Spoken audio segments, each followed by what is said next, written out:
Welcome to Monday Mukbang. It's just John. And I don't know how this worked out, that it was just going to be me and dogs, probably at some point. But it is sort of ironic that I'm filming this on Sunday, so what, 2 days ago, Friday, I turned 45, and I guess this is going to be a reflection of that. And you can't self-reflect in the AM, which is when I'm filming this, without coffee and water and bagels, cream cheese, tofutti, by the way, not sponsored, and because it's me, hummus, specifically spicy avocado hummus. So this morning, or during this mukbang, I'm just going to talk a little bit about why I eat my two Thomas's English muffin bagels. I was going to talk about a little bit about what, number one, what making it to 45 means. Well, I mean, I guess other than the obvious, it means that you're 45.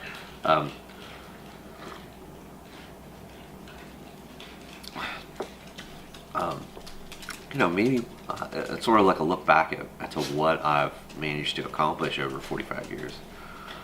I've actually managed to accomplish a lot. I've done a lot of different things in 45 years. I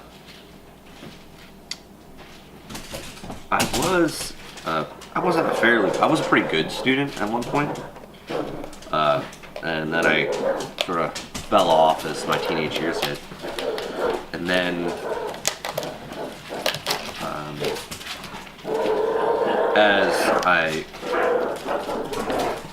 as a result of that, I could not get a job that was really reflective of everything that I'm capable of doing. By the way, I'm starting out with my first bagel having dipped it in spicy avocado hummus. Again, this is not sponsored, but we got this at Whole Foods, and I saw it at Whole Foods, and I was just like, I had to have it. So,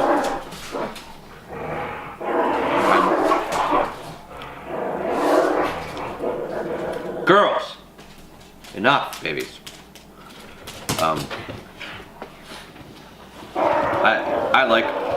I've sort of become a hummus fan. Now, this is sort of like a weird combination of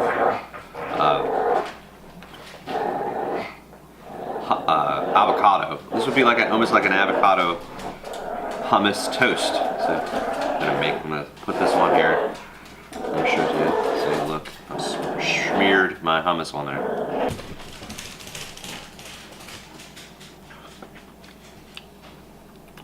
And this is pretty spicy. I mean,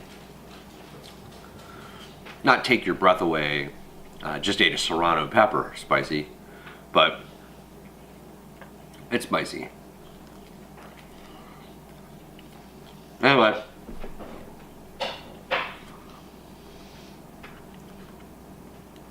I think like any teenager growing up in the 90s, I started out working in fast food. I ended up working for a number of years working at a plastics factory where I pulled plastic. I pulled plastic molds, molded stuff, like, I don't know, like plastic cup things off of an assembly line overnight. It wasn't particularly hard work, but I would get cut all the time. My hands were shredded because you had to punch down through the plastic, pull the mold off obviously without ripping it or breaking it. But the faster you were at picking these things off, the better off you were.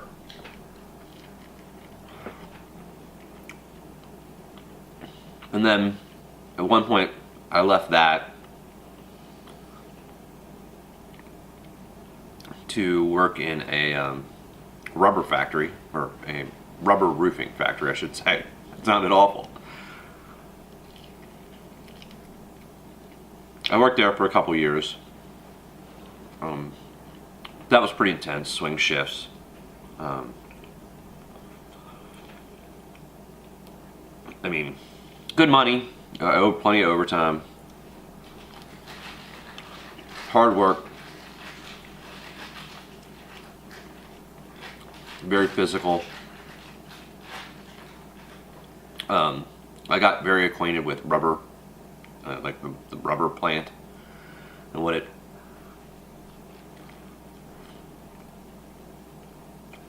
And if you don't know anything about like the rubber that's in your tires or car tires or bicycle tires or whatever, it's a really hard process to go from plant to manufactured stuff like that. And the work of that is mostly done in very high degree temperatures and using a lot of chemicals. So I was exposed to a lot of chemicals that way too. And this was back, I mean, not back, but I mean, it was always one of the spots where, you know, I had access to a lot of safety equipment, but, you know, I worked with a bunch of old heads, and they're like, you know, you got safety. Back in my day, you know, we used to rip the rubber plants right out of the ground and chew them up, spit them out into tires, that type of stuff. So, you know, some of the chemicals I worked with, I probably should have been wearing a lot more or a lot different safety equipment, and because the way I was trained by some of those old fellas, I didn't.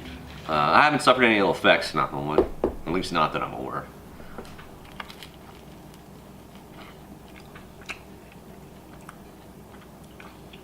Hummus on toast, especially with a little avocado spiced in there, that's pretty good. And then through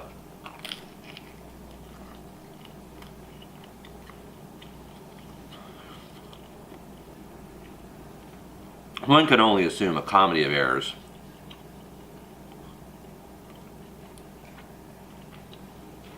I left my really physical, hard job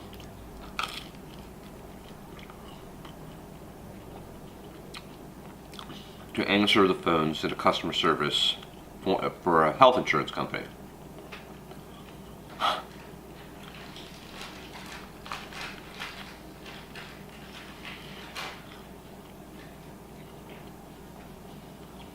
don't know how I managed that. I mean, I was used to communicating in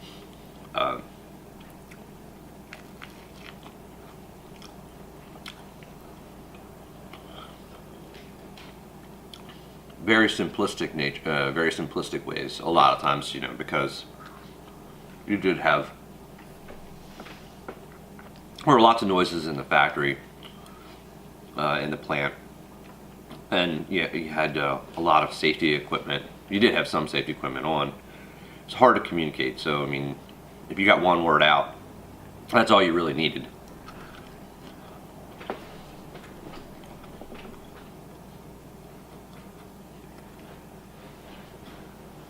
I went from doing that, sorry, I need a napkin, and swinging from being up 1 week from 11 at night to 7 in the morning, to the next week being up from 7 in the morning to 3 in the afternoon, and then the next week being up from 3 in the afternoon to 11 o'clock at night.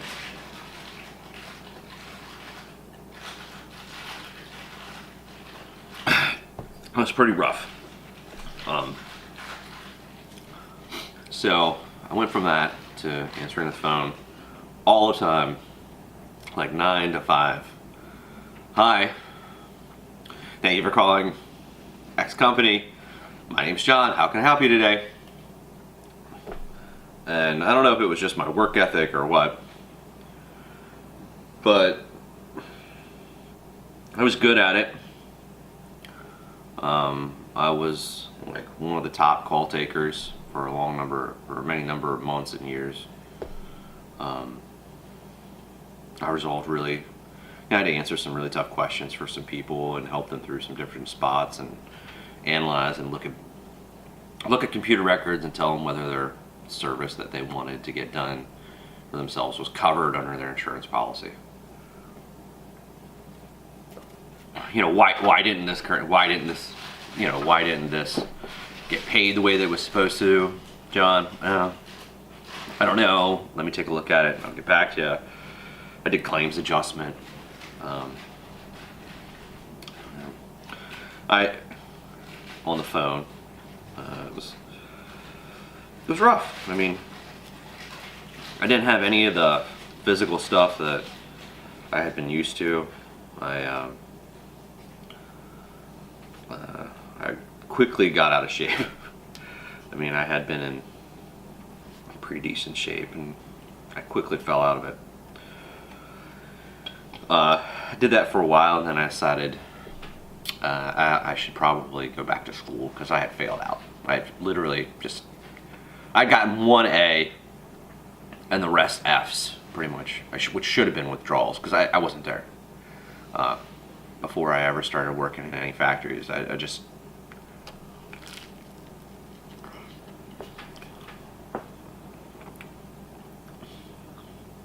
didn't go. The one class I went to, I got an A, psychology. I always enjoyed psychology, even then.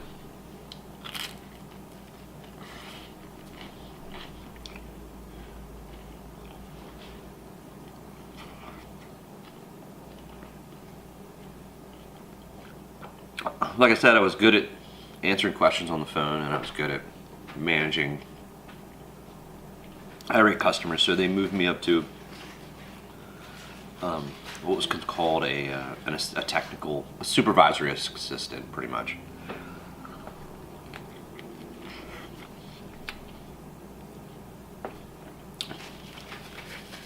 So that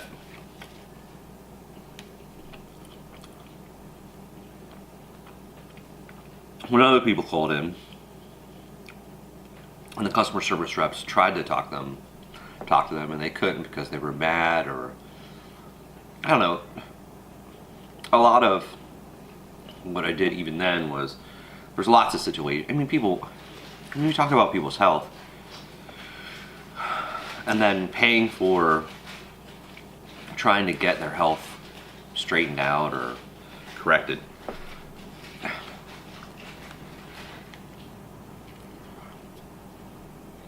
people have a very low tolerance for no, or that's not covered. I mean, I could never change the answer.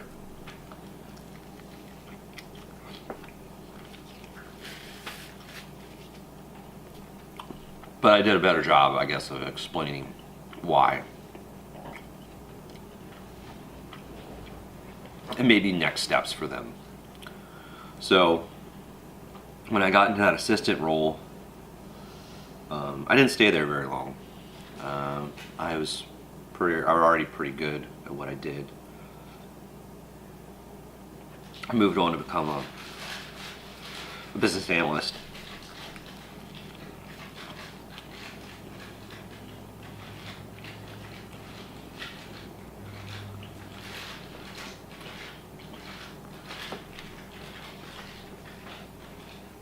Which sort of fed the other part, you know. I really did understand what the needs of a business or the needs of a customer service unit took, because I'd gone through the rigor. I'd lived it. So and I actually had to sit down in rooms with people who did have college degrees and explain why I thought what I did and what was best, maybe what the different perspective was to take. And I was good at it. I guess. I got to go to different places throughout the country, and then the next jump that I ended up taking was I became a supervisor, and I ended up supervising over 20 people at different points, 3 or 4 different other assistant supervisors. And I had to, learn how to do that stuff, be a supervisor, and tell people no about when they needed vacation and those types of things, which I was pretty good at. Not bad. I never got beyond that. I ended up going back to school. I also ended up getting married to Jessica in that spot, and she had not finished her college degree when we got married, and so she did. She finished her college degree while I was doing all this and making sure that we had a house and so on and so forth. And the cool thing was that we did.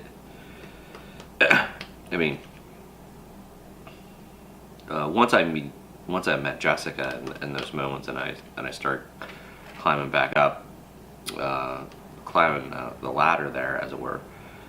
I don't know. That's my mom's gonna kill me. She saw me lick a knife. Anyway, I finished an entire container of hummus on 2 bagels because why not? Anyway, I forgot one job. I did spend 2 weeks working for a state agency, and I couldn't take it. The bureaucracy at the time, after I was hired, I got really very minimal training, about a training of a day, and I was given a desk that had no phone and no computer. And by the time I left, after being there for just after a week, I called my boss up at that insurance company and they took me back. But after being there 2 weeks, actually, I only had a working phone for the last day, so I was not able to do any of my job ever.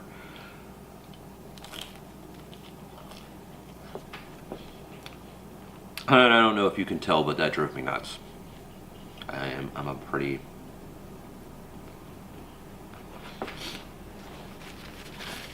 not as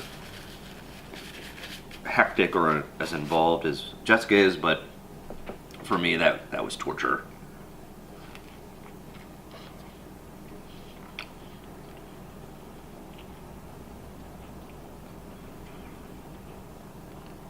Anyway,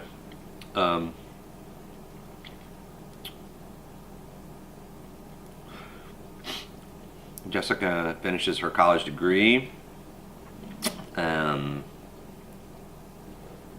We start doing different stuff, and we decided to open a business called Station X99.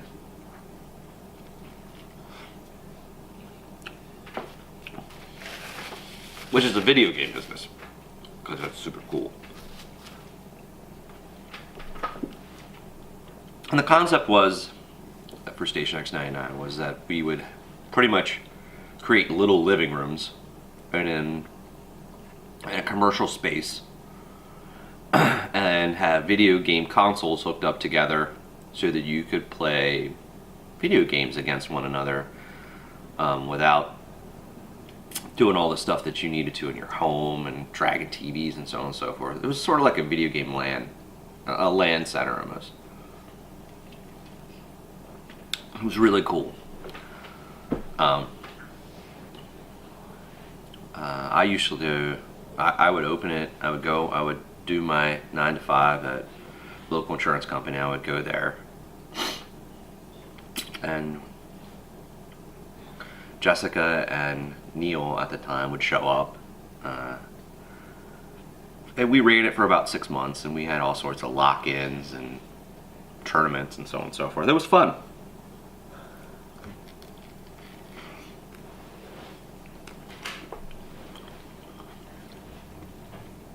But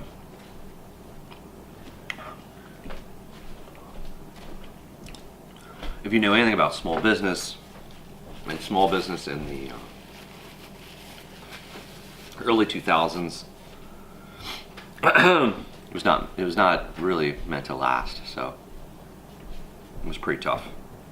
But we had to either figure out a way to get more money externally, investors, that type of stuff,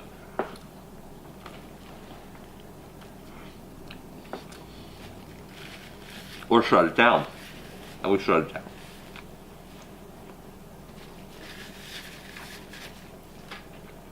So that really sort of stunk. I missed that. That business was probably the funnest business we've ever. I mean, I will never. Like, it was exciting.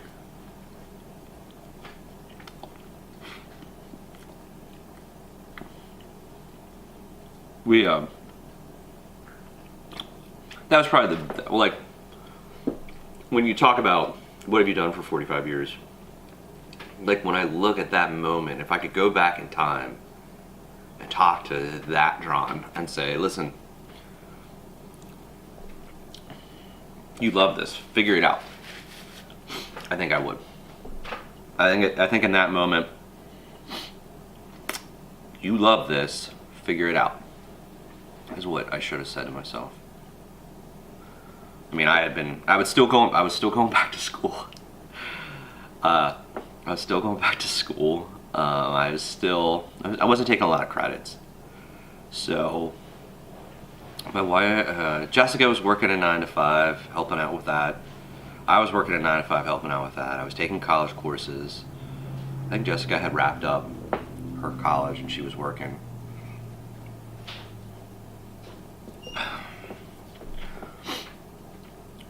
It was good. I mean, the whole setting up that store, or setting up that business was great. I mean, that was crazy. We bought most of our furniture off eBay, except for the couches, because that's, but most of the internal workings and like everything else from the store was bought from eBay. And we had to it's a story my father and my father-in-law never. I mean, my father always teases me about every once in a while. My father-in-law doesn't, but my father does, because we ended up buying a store, like the whole interior of a store in Brooklyn, New York, for like, I don't know, pennies, dollars, $1, $2. All we had to do is get up there and clean it out. So literally, what happened was we got all the contents, but we had to clean the entire store out, and that's the trick. You had to have enough. We had 2 U-Hauls, and pretty much, we were talking about back-breaking work. I mean, like, we're talking about moving, because it had been like a FYE, I think it's probably the closest store, or, I mean, it had huge internal displays. And we still have pieces of furniture from the inside of that store in this house. It was that, and we took 2 full-size U-Hauls, and not like the gas-powered. We're not talking about like your little gas-powered. We're talking full-size U-Haul movers, big diesel engines, gear shifting. It was a mess. And just thinking about all the stuff that went into that store, and however, like I said, I think if I could go back at one point and just say, hang in there, don't give up on this. This is too good. Let it ride. I think I would go back and do that. I would also probably go back and tell myself not to fail out of college. When you're 18, though, I don't know if I guarantee you the 18-year-old me would not have listened. There's no way. I'd have been like, yeah, you're from the future, get out of here. You're a mess.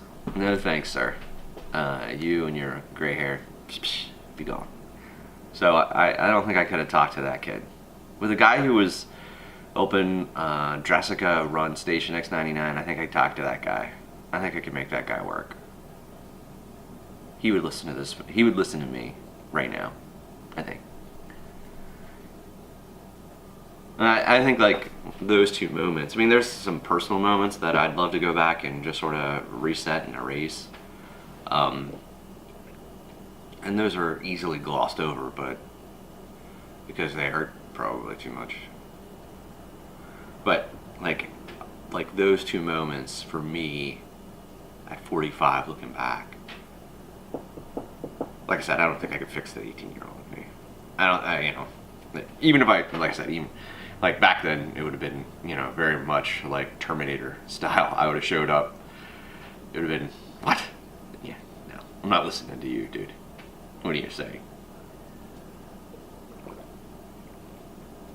But that guy who had that store, that guy I could go back in time and talk to. I was more rational then. 18-year-old, 19-year-old me, nah, there's no rationalizing that guy. So, I hope this has been entertaining. It's been a lot of fun for me walking down, or walking backward through my life a little bit. I honestly don't know what's next.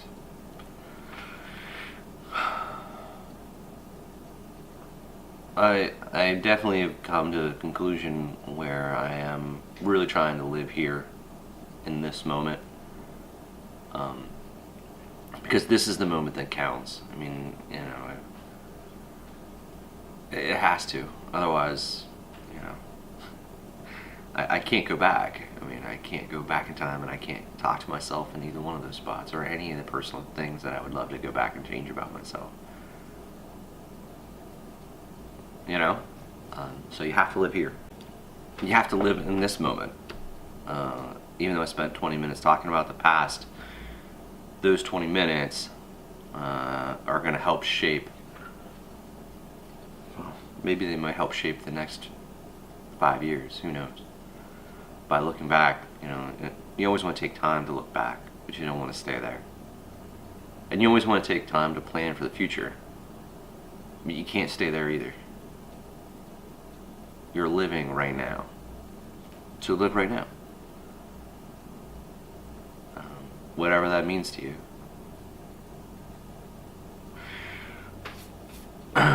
Introspection on one's birthday, I guess, is probably better than binge drinking.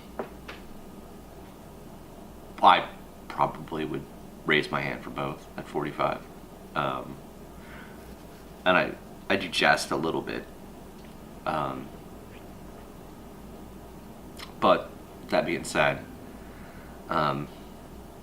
if you enjoyed this video, please give me a thumbs up. If you'd like to see more of this content, or as this, you'd like to support this channel, please hit the subscribe button.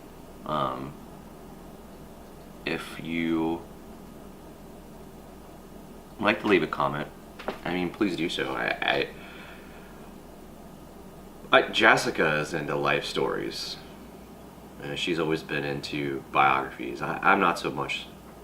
I don't really. Other people's lives are interesting to hear about, but not enough for me to read. I'd much rather read fiction if I'm going to entertain myself. I don't necessarily want to confine myself to the rules of the regular world. Anyway, leave a comment down below. Most of you have probably figured out who I am. I don't really have a whole lot of artifice.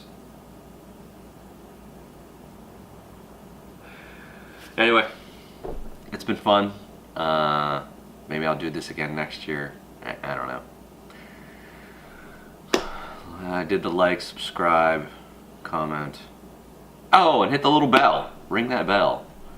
Ring that notification bell. So, I finished both bagels. I've definitely, this is kicked. This whole thing hummus, and it was full pretty much when it started. I still have a lot of coffee, and I still have a wee little bit of water. Unfortunately, when you talk too much, you gotta drink water, not a Starbucks guy. I did not open my tofutti. It's going back in the fridge, so it will be available for another thing. Might mix it in with maybe some pasta or vegetables or something. Anyway, it's been fun.